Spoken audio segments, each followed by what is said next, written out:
Om Swastiastu. Assalamualaikum warahmatullahi wabarakatuh. Shalom, namo buddhaya, salam sejahtera untuk kita semua, salam harmoni. Selamat sore semuanya. Baik, jadi di sini kami akan mempresentasikan hasil kerja dari kelompok kami mengenai penerapan dan pengelolaan teknologi kontainer untuk solusi code yang efisien. Nah, sebelum kami menjelaskan lebih lanjut, maka kami akan memperkenalkan diri terlebih dahulu. Dimulai dari saya sendiri, perkenalkan nama saya Dewa Yudalam Ansya Mantika Putri dengan NIM 22150911026, kemudian rekan saya. Perkenalkan, nama saya Kade Evayani dengan NIM 2215091037.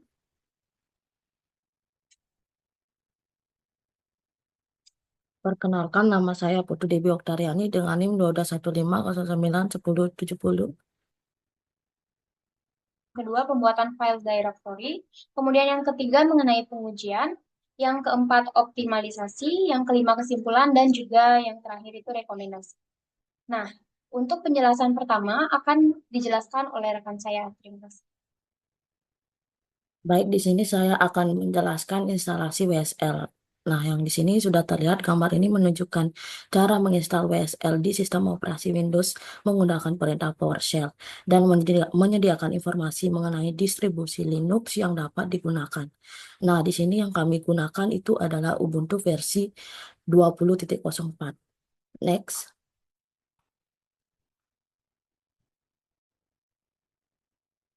Selanjutnya, di gambar ini ada 3 gambar. Yang pertama itu ada install WSL2. Nah, di bagian ini menampilkan informasi tentang proses instalasi WSL version 2. Nah, di sini juga terlihat perintah untuk menjalankan fitur tertentu pada WSL.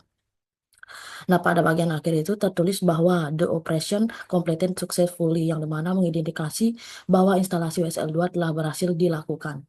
Lalu gambar kedua itu adalah WSL min list min online, yang dimana bagian ini menampilkan daftar distribusi Linux yang dapat diinstal melalui WSL.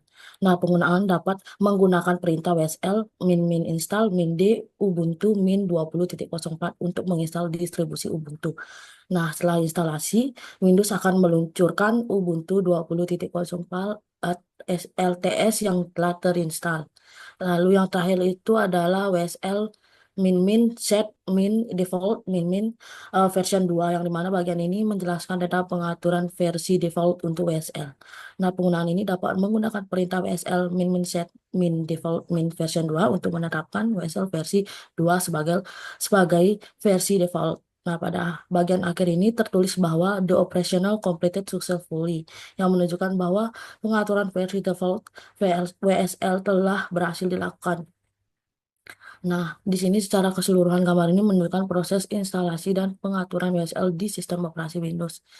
Sekian, saya kembalikan ke moderator. Terima kasih.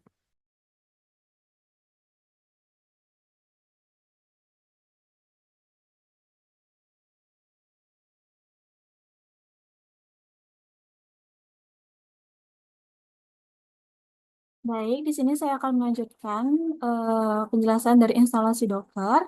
Nah, di sini yang pertama, kita akan melakukan update sudo update directory, di mana perintahnya adalah sudo apt update, yang di mana perintah ini digunakan untuk memperbarui data paket pada sistem Ubuntu yang memastikan bahwa kita sudah mendapatkan versi terbaru dari perangkat lunak yang tersedia pada repository.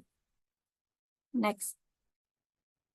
Nah, selanjutnya kita akan melakukan penambahan di repositori Pak Docker. Nah, langkah ini digunakan agar dapat menginstal Docker dari repositori resmi. Yang pertama, kita akan menggunakan perintah sudo apt install apt transport http sertifikasi ko software property common min y, yang dimana perintah ini digunakan untuk menambahkan pada repository yang dibutuhkan, seperti mengizinkan apt untuk mengunduh file melalui HTTPS dan penggunaan si certificates di mana kita di di mana kita bisa menambahkan keamanan untuk koneksi HTTPS. Nah, di sini perintah call, di mana call ini digunakan untuk mentransfer data dari ataupun ke server. Nah, yang terakhir itu software property common digunakan untuk mengelola repositori dari pihak ketiga. Selanjutnya, eh, kita menambahkan kunci GVG Docker. Nah, di mana perintah min vsl http download.docker.com linux ubuntu /gvg sudo gvg apt add. Nah, di mana digunakan untuk mengunduh dan menyimpan kunci GPG Docker untuk memastikan bahwa paket diunduh dari repositori Docker adalah asli dan tidak dimodifikasi. Next.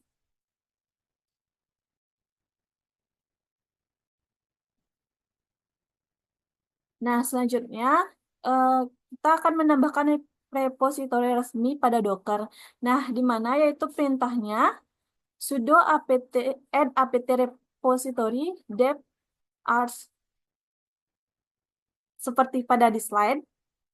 Nah, di mana itu digunakan untuk menambahkan repositori Docker ke daftar repositori sistem yang menggunakan file list. Secara otomatis akan mengganti nama distribusi seperti vokal untuk Ubuntu 22.04.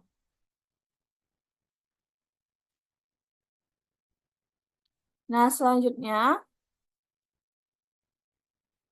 kita akan mengupdate kembali repositori agar kita mendapatkan pembaharuan data yang setelah kita buat. Nah, setelah itu kita akan memulai untuk menginstal Docker dan komponennya dengan perintah sudo apt install docker cminy.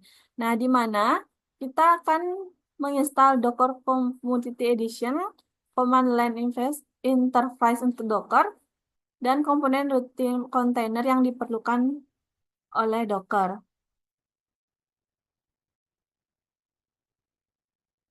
Nah, selanjutnya itu kita mengklik perintah sudo service docker start yang dimana kita akan menstart docker dan sudo systemctl enable docker itu digunakan untuk melakukan enable pada docker.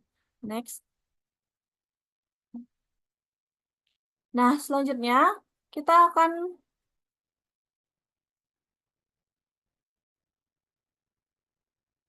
menjalankan konfigurasi tambahan seperti sudo usermod min ag docker user yang dimana digunakan untuk menambahkan pengguna ke grup Docker agar bisa menjalankan perintah Docker tanpa perlu menggunakan sudo. Nah, setelah ini kita menggunakan perintah docker min version untuk mengecek apakah Docker version yang kita unduh sudah benar. Nah, selanjutnya kita akan mengunduh Docker Compose yang dimana digunakan untuk mendefinisikan dan menjalankan aplikasi multi-container. Untuk menginstalnya, dapat mengunduh versi terbaru dari situs resmi Docker atau menggunakan package manager jika tersedia di distribusinya. Next. Nah, selanjutnya dapat dilihat kita akan membuat folder directory baru. Nah, pada folder directory ada beberapa langkah-langkah yang perlu kita install. Yang pertama, kita akan membuat folder gprtm5. Nah, di mana perintahnya yaitu mkdir gprtm5, di mana fungsinya untuk membuat direktori baru bernama gprcm5. Selanjutnya, masuk ke dalam direktori gprcm5 dengan perintah cd gprcm5 yang dimana berfungsi untuk pindah ke direktori gvrcm5 yang baru saja dibuat. Selanjutnya, kita akan membuat file docker compose.yml. Nah, di mana kita akan memasukkan perintah toast docker compose.yml yang dimana berfungsi untuk membuat file kosong bernama docker min-compose.yml. Selanjutnya kita akan membuat subdirektori MySQL dan nginx, di mana perintahnya untuk menginstal MySQL, kita untuk membuat folder direktori MySQL, kita akan menjalankan perintah mkdir MySQL, di mana perintah ini dibuat untuk mengkonfigurasi MySQL. Nah, selanjutnya kita akan memasukkan perintah mkdir nginx untuk membuat direktori untuk konfigurasi nginx. Nah, selanjutnya kita akan masuk ke direktori nginx. Nah, di mana dengan perintah cd nginx. Nah, fungsinya untuk masuk ke dalam direktori nginx. Selanjutnya kita akan membuat file konfigurasi di dalam nginx. Nah, yang pertama kita akan membuat file konfigurasi nginx bernama nginx.config dengan perintah .nginx.config. Nah, selanjutnya kita akan membuat file docker file khusus untuk nginx. Nah, dengan perintah docker file nginx. Selanjutnya kita akan memverifikasi file dalam direktori nginx dengan perintah ls, yang dimana menampilkan daftar file dalam direktori nginx. Hasilnya menunjukkan bahwa file nginx.config dan docker file nginx telah dibuat. Selanjutnya, fungsi dari perintah-perintah tersebut seperti mkdir, di mana kita akan perintah mkdir itu dibuat untuk membuat direktori baru. Sedangkan cd perintahnya akan pindah ke direktori tertentu, terus di mana kita akan membuat folder kosong, dan ls di mana perintah itu akan melihat isi direktori. Proses ini merupakan langkah awal untuk menyiapkan struktur direktori dan file konfigurasi yang biasanya digunakan dalam proyek berbasis Docker. Sekian penjelasan tadi saya, selanjutnya akan dijelaskan oleh teman saya.